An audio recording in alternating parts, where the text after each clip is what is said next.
പ്രിയപ്പെട്ടവരെ, എൻ്റെ വേറെ ഒരായിക്കോ യൂട്യൂബ് ചാനലിലേക്ക് എല്ലാവർക്കും സ്വാഗതം, സുസ്വാഗതം. ഈ ചാനൽ എല്ലാവരും സബ്സ്ക്രൈബ് ചെയ്യണമെന്ന്, ലൈക്ക് ചെയ്യണമെന്ന്, ഷെയർ ചെയ്യണമെന്ന് അപേക്ഷിക്കുക. നമ്മൾ നിരന്തരമായി ചർച്ച ചെയ്തുകൊണ്ടിരിക്കുന്ന വിഷയം ജീവിതഭാരങ്ങളെ കുറിച്ച് തന്നെയാണ്. ജീവിതത്തിലുണ്ടാകുന്ന വിവിധതരം പ്രശ്നങ്ങളെ കുറിച്ചും അവയെ എങ്ങനെ നേരിടുന്നതിനെ കുറിച്ചും നമ്മൾ നിരവധി എപ്പിസോഡുകളായി ചർച്ച ചെയ്തു. നിമിഷ നേരം കൊണ്ട് തന്നെ നമുക്ക് കാര്യം മനസ്സിലാക്കുന്ന രീതിയിലാണ് എല്ലാം ഡിസൈഡ് ചെയ്തിട്ടുള്ളത്. അതിന് എൻ്റേതായിട്ടുള്ള വചനങ്ങളൊന്നുമില്ല, എല്ലാം പുരാണ ഗ്രന്ഥങ്ങളെയും അത് നമ്മളുടെ ജീവിതത്തിൽ വരുത്തിയ മാറ്റങ്ങളെയും ആധാരമാക്കിയാണ് ഇവിടെ സംസാരിച്ചുകൊണ്ടിരിക്കുന്നത്.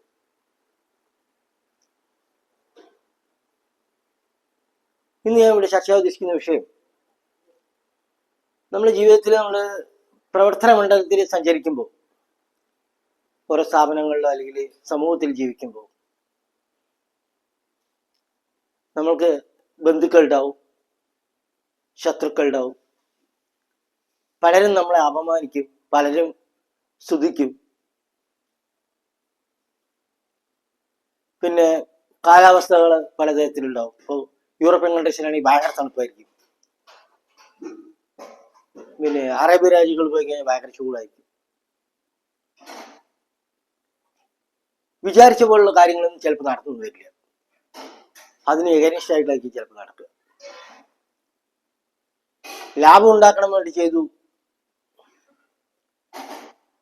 അത് ലാഭം ഉണ്ടായില്ല, നഷ്ടം ഉണ്ടായില്ല. ചിലപ്പോൾ നഷ്ടമായി മാറി, ചിലപ്പോൾ ലാഭം.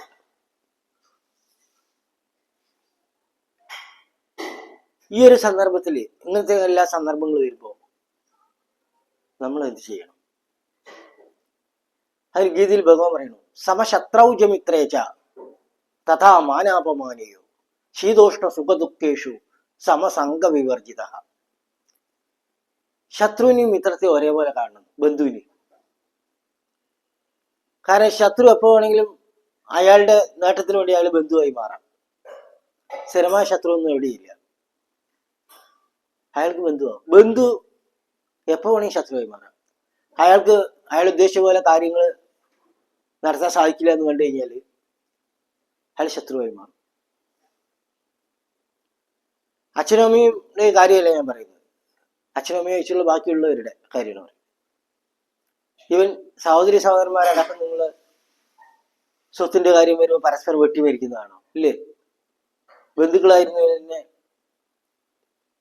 സ്വത്തിന്റെ പേരിൽ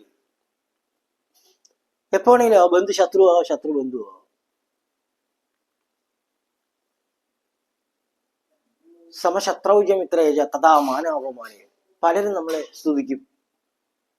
ഈ സ്തുതിക്കുന്നത് അവരുടെ കാര്യം നേടാൻ വേണ്ടിയിട്ട്, യഥാർത്ഥത്തിൽ സ്തുതിക്കുന്നതല്ല, എന്തെങ്കിലും കാര്യത്തിന് വേണ്ടിയിട്ട്, കാര്യം നേടാൻ വേണ്ടിയിട്ട് വ്യാജമായിട്ട് ചിലപ്പോൾ അവമാനിക്കുമ്പോൾ നമ്മൾ വളരെ മാനസികമായ പ്രയാസത്തിലാവും. പലരും കടും കഴിക്കുന്ന മുതിർന്ന് കണ്ടിട്ടില്ലേ? എവിടെയാണ്, കണ്ണൂർ ആ ഭാഗത്ത് എവിടെയാരോ ഡെപ്യൂട്ടി കളക്ടർ ആരോ സ്റ്റേജിൽ വെച്ച് ആരോ അവമാനിച്ചു കൊണ്ടുപോയിട്ട് എന്തൊക്കെ ചെയ്തു. അങ്ങനെയൊക്കെ ചെയ്യും കടും കൈകൾ. അപമാനിക്കപ്പെടുമ്പോൾ എങ്ങനെ നമ്മൾ അതിനെല്ലാം നമ്മൾ സമഭാവനയോടെ നോക്കുകയാണ്. സ്തുതിയെയും നമ്മൾ മൈൻഡ് ചെയ്യേണ്ട ആവശ്യമില്ല, നിന്ദയെയും മൈൻഡ് ചെയ്യേണ്ട ആവശ്യമില്ല, അപമാനിക്കലിനെയും മൈൻഡ് ചെയ്യേണ്ട ആവശ്യമില്ല. എല്ലാം തുല്യ നിലയിൽ തന്നെ കാണും. ഭഗവാൻ തന്നെ ഉദ്ധവർക്ക് കൊടുക്കുന്ന ഉപദേശം, പരസ്വഭാവ കർമാണി ന പ്രശംസയത് ന ഗർഹയത് വിശ്വമേകാത്മകൻ പശ്യം പ്രകൃത്യാ പുരുഷേണ ച പരസ്വഭാവ കർമാണി യ പ്രശംസതേ നിന്ദതേ സ ആശു പൃശ്യതേ സ്വാർത്ഥാത് അസത്യ അഭിനിവേശത.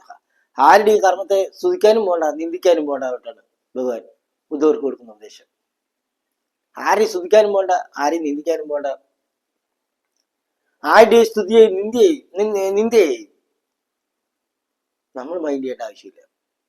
കാരണം അവരുടേതായിട്ടുള്ള ഒരു കാര്യത്തിന് വേണ്ടിയിട്ടാണ് അവർ സ്തുതിക്കുന്നത്. നിന്ദിക്കുന്നത് അവരുടേതായ കാര്യങ്ങൾ നടക്കില്ല എന്ന് കാണുമ്പോഴാണ്. അവർ യഥാർത്ഥത്തിൽ നിന്ദിക്കുന്ന സമയത്ത് നമ്മുടെ കർമ്മഫലം ഏറ്റെടുക്കുകയാണ് അവർ ചെയ്യുന്നത്. നമ്മൾ കണ്ടില്ല, ആൾക്കാരെ കുറ്റം പറയുന്ന ആൾക്കാരെയൊക്കെ ഒന്ന് ശ്രദ്ധിച്ചു നോക്കൂ.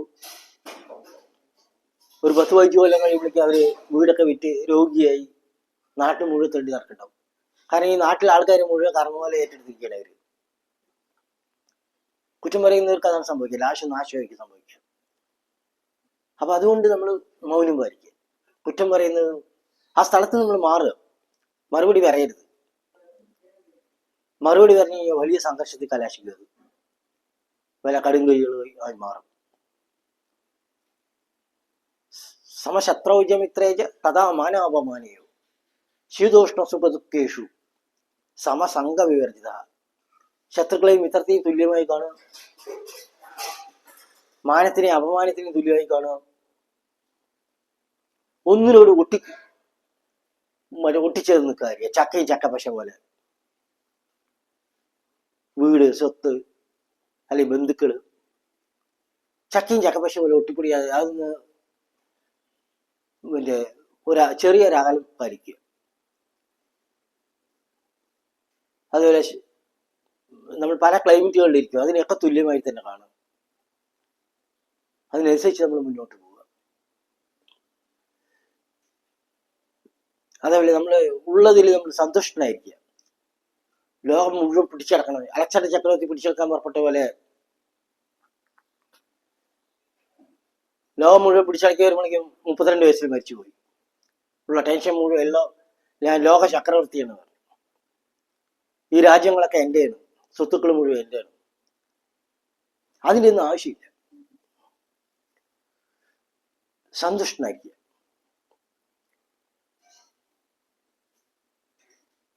ഇത്തരം കാര്യങ്ങളാണ് ഇവിടെ പറയാനുള്ളത്. Thank you very much for watching this video. Thanks a lot.